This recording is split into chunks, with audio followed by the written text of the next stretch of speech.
قول لي. عماير بترول شمال في يمين. لا، عماير بترول يمين في شمال. يمين في شمال. يمين في شمال في يمين تاني. ماشي. يبقى في رصيف عالي، اوعى تخبط فيه. وتقرب مني وتبقى برضه عايزه تبوسني. ايه ده جنيه؟ بعد كده العريس عايز يقول كلمه والعروسه عايزه تقول كلمه. طب يا جماعه انا هتكلم ايه؟ بص الكادر، انا قاعد دلوقتي في كادر، يلا مش يمشي بس في كادر.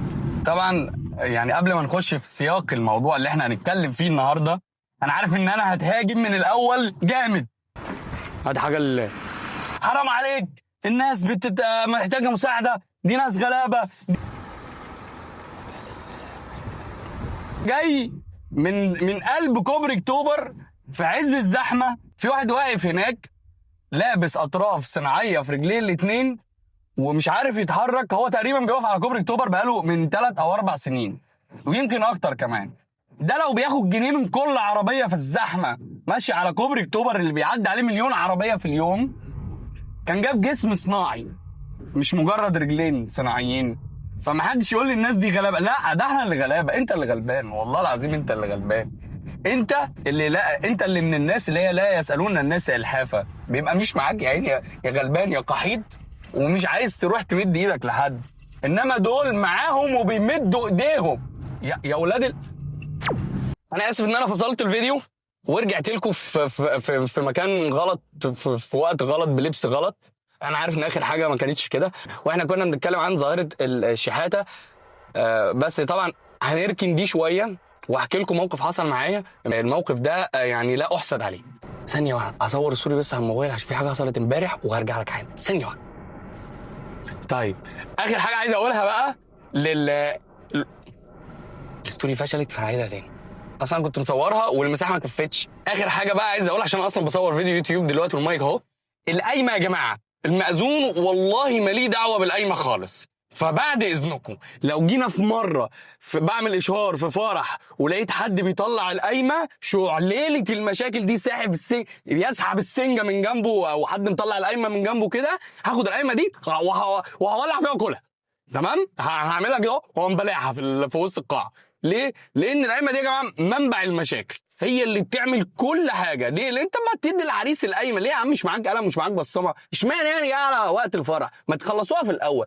اول ما هتدي العريس القايمه في الفرح هيقعد يبص ويشوف في ايه. ما هو مش عبيط يعني، مش هيمضي على طول وانت كده يعني بتضغط عليه بتستغله بتزنقه. لو واحد مثلا مخون او مقلق او مش عارف ايه، طب ليه يا عم نعمل المشاكل دي كلها؟ طب ما نخلص قايمتنا من بدري خالص وما نستناش لحد ما نتحط في الموقف ده. في ايه؟ ما تتعبوناش، ده احنا في عرض يعني شعره كاتب كده بيبوظ. المهم احنا خلصنا الستوري بتاعتنا، يا رب تنزل. يقول لك تم اكتشاف الضغط من الخلف 3 مرات. الانستجرام ده بقى عليه حاجات غريبه. المهم الستوريز خلاص بتنزل مالناش دعوه. انا كان عندي كاتبين كتاب في يوم واحد، وانا من العادي ما بعملش هو فرح بس واحد في اليوم علشان خاطر المواعيد ما تتلخبطش في بعض. لكن قلت 2 جنب بعض والاتنين في صلاح سالم وبينهم 5 دقايق بالعربيه، قصه يعني بسيطه. فانا ما اديتش لحد ميعاد، هم اللي ادوني ميعاد في الاول الساعه 7:30. فقلت خلاص تمام، ده 7:30 ده جميل حلو في البدري. والميعاد التاني اداني 8:30. فقلت الله، ده انا هقعد اكتب كاتب كتاب ساعه بقى براحتي. فالمهم ايه، رحت في ميعادي بالظبط 7:30 و5 كنت جوه القاعه. اول ما دخلت القاعه ما لقيتش اي حد في القاعه فاضيه، والعرسان اصلا واقفين بياخدوا صورتين على الستيج في القاعه. فبصيت لهم كده قلت لهم يا جماعه بعد اذنكم، هو احنا ميعادنا 7:30 وانتوا باعتين لي 7:30 وسكرينات اهي، واخد عليكم سكرينات ب 7:30 دي، هنعمل ايه؟ قالوا لي والله الناس لسه ما جاتش، وهم محترمين وذوق جدا، الناس لسه ما جاتش مش عارف. فانا بكل ادب قلت لهم طب انا هستاذنكم، في ناس تانية ملتزمين بالميعاد وانا برضو مش هينفع اخر عليهم، ميعادهم معايا الساعه 8:30، فانا لازم اروح كاتب الكتاب التاني ده. قالوا لي خلاص هتروحوا تجي لنا امتى؟ قلت لهم هخلص واجي لكم يعني 8:30. انا ممكن ابدر معاه شويه اخليه يكتب مثلا 8:15 اجي لكم 9 الا هتكونوا لا مش هينفع وكده هتاخر علينا والكلام ده. قلت لهم طب هعمل محاوله. اتصلت بالعريس قلت له عريس الناس اللي انا معاهم ما التزموش بالميعاد، انت ميعادك كام؟ قال لي 9. قلت له لا هتكذب، انت اصلا ميعادك 8 وانا اللي مرحلك 8:30. طب انا هكتب 8. طب خلاص رجعها 8:30. قلت له خلاص هرجعها لك 8:30. انا هاجي لك على القاعه نكتب كاتب كتاب وارجع تاني على الناس دي اللي هم كانوا المفروض يكونوا قبلك عشان ما التزموا. فرحت له وقعدت هناك اول ما ادخل القاعه ما لقيتش حد في القاعه. يا ابني فين الناس، فين العرسان؟ مش هعرف ادخل دلوقتي عشان مفيش حد في القاعه، مش عارف ايه. طب انا اعمل ايه دلوقتي؟ طب هو انت ينفع يعني تروح للناس التانية تروح للناس التانية تكتب لهم وترجع لي؟ يا رب. فقلت له يعني لا اله الا الله. فالناس التانية بدأت تتصل بيا. خلاص بقى احنا بقينا دلوقتي كده بنتكلم في كام؟ الساعة 9 الا ربع، وانا ما كتبتش لسه لأي حد. فالناس بدأت تتصل بيا، فرحت له لقيتهم بيعملوا الزفة لسه. يا رب، هو مفيش عرسان ملتزمة؟ يعني نعمل فيكوا ايه؟ ففضلت قاعد بقى، لا ما انا مش هفرهد نفسي. ده ما بدأش ده ما بدأ. انا هطلع اقعد في اي كافيه بره في النص، في حته في النص، واللي يجهز الاول يرن عليا اجيله. المهم فضلت قاعد بقى مع دول لحد ما خلصتهم، ورحت كتبت الكتاب التاني الساعه 10. والله العظيم يعني حته يوم. عشان كده ما كنتش فايق ان انا اصور لكم ولا بصور ستوري حتى، ولا كنت فايق اتكلم في اي حاجه. لا وايه وكان من الكتاب اللي اتعمل الاول انا كنت متاخر عليهم شويه، فانا عايز اخلصهم. كاتب الكتاب اللي اتعمل الاول كنت عايز اخلصه بدري، فكنت مستعجل قوي في الصيغه لان عامل حسابي ان في ناس تانية. فالمهم وكيل العروسه قال لي عايز اقول كلمه في المايك. الراجل محترم جدا وذوق وجنتل، فانا يعني اديته المايك وخد المايك واتكلم باستفاضه. طب انا عايز اقول له طبعا ان مفيش وقت، ارجوك ارجوك كان عايزين نخلص. مش عارف اعمل كده. فاضطريت استنى وخلص الكلمه بتاعته، وبعد كده العريس عايز يقول كلمه والعروسه عايزه تقول كلمه. طب يا جماعه انا هتكلم ايه؟ خلصنا الكلام كله ورحت جري بقى على ايه القاعه التانيه. الناس كانت لما صدقت ان انا جيت، انا نفسي لما صدقت ان انا رحت. انا عايز اكتب، انا عايز اخلص الفرح ده، عايز اخلص اليوم ده واخلص. والحمد لله خلص كاتب الكتاب ومش والد العروسه والعريس وهم بيحطوا ايديهم في ايد بعض والمنديل. انا بقول لهم على حركه كده، يعني هدخل المنديل بصباعي علشان يقفلوا عليه عشان ما حدش يشده. فدخلت صباعي في المنديل، ابو العروسه راح قافل حتى اشد صباعي. والله العظيم انا بحبكم قوي، بحبكم قوي، بحب اتكلم معاكم ومبسوط ان انا بتكلم معاكم. ايه رايكم في الكاميرا الجديده؟ يعني انتوا لو تاخدوا بالكم انا مش بصور بالموبايل، حتى الكواليتي فيها فرق شويه.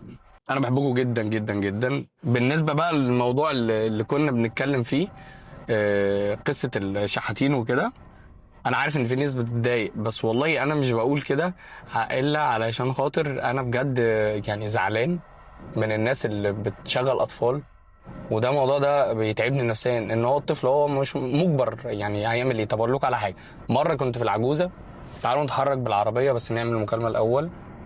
فكنت عند العجوزه يا جماعه، ومره واحده جالي طفل، والطفل ده صغير جدا في السن، يعني يكاد يكون مثلا 7-8 سنين، لسه ما يعرفش حاجه عن الدنيا. فالمهم الولد قال انا عايز حاجه، اجيب حاجه حلوه. فانا قلت بيكذب زي معظم الاطفال، هيقول عايز فلوس بس يجيب حاجه حلوه. طبعا مش هيجيب حاجه حلوه، هياخد الفلوس دي يديها للي مشغله او اللي منزله يلف في الشوارع. فالولد خد الفلوس فعلا وراح يجيب حاجه حلوه. قهرتي كانت في ان هو راح يجيب كيس شيبس، وبعد ما جابه خباه تحت عربيه. خبيته تحت العربيه لحد دلوقتي مش فاهم ليه عمل كده. يعني خد كيس الشيبس وحطه تحت عربيه وراح يكمل بقى بيلف ويقول للناس هات حاجه وعايز فلوس عايز. فانا يعني حسيت اللي هو ان هو حد هياخد منه الفلوس دي، فهو بيلحق يجيب بيها حاجه حلوه هو نفسه فيها قبل ما فعلا حد هياخدها منه مش هيديها له تاني. انت متخيل؟ فحسيت بالقهره والله، صعب عليا قوي. وحسيت ان هو يعني قعدت ادعي على كل واحد بينزل طفل ان هو يعمل كده في الشارع. حرام. الموضوع بقى اللي خلاني استفز واعمل القصه دي كلها او اتكلم فيها من الاساس. ثواني اركن طيب ونحكيها. اركن ونحكي. الناس اللي تسالني على حجوزات كاتب الكتاب يا جماعه، هتلاقوا اكونت المأذون موجود في الديسكريبشن في الوصف تحت. هو موجود على انستجرام، مش بنشوف كل المسجات اللي بتيجي على الفيسبوك، بس على انستجرام في ناس موجوده، في ادمنز موجود، في ادمنز موجودين، اسف جمعتها غلط، وهم هيردوا ان شاء الله. تعالوا ننزل ونكمل كلامنا تحت. نرجع بقى لموضوعنا الجميل اللي احنا بنتكلم فيه.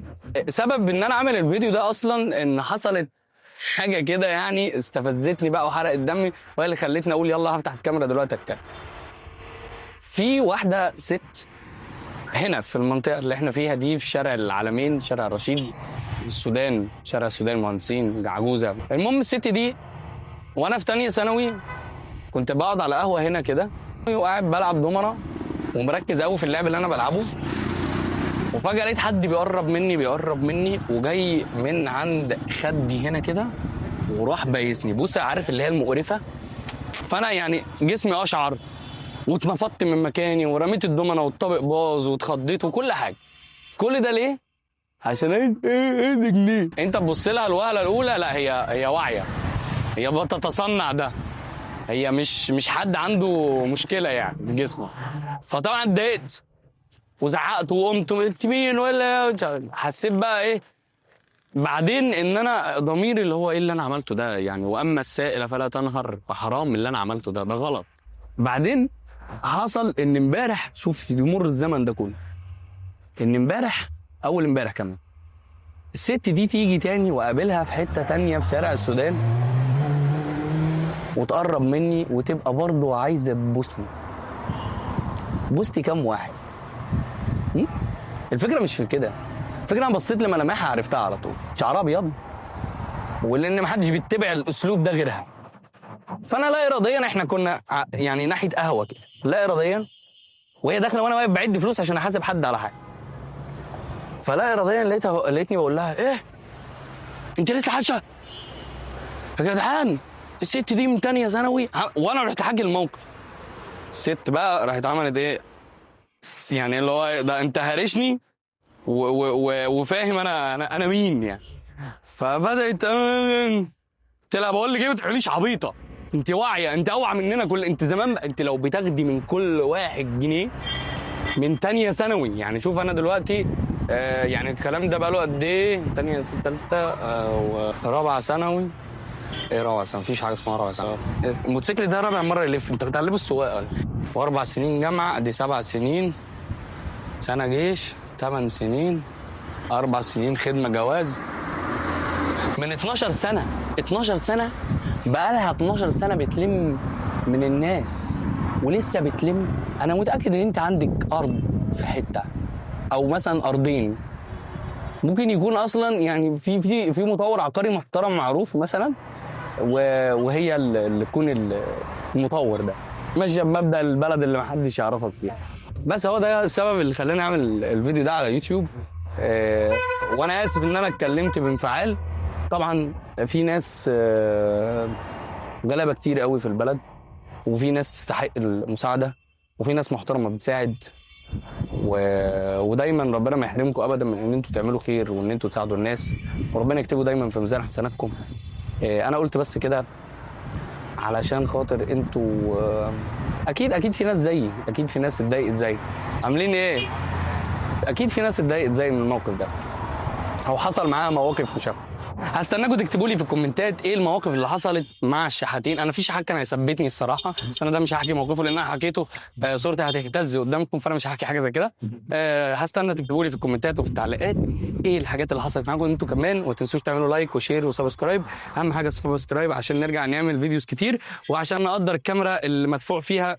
بص الكادر، انا قاعد دلوقتي في كادر، يلا مش شمشم بس في كادر. انت بتعلمه هو السواقه ولا انت اللي بتتعلم؟ عشان دي سابع لفه يعني، احنا بقينا قدام الكعبه، انا حاسس ان انت بتطوف حواليا. باي باي يا حلوين. بس خلاص ايه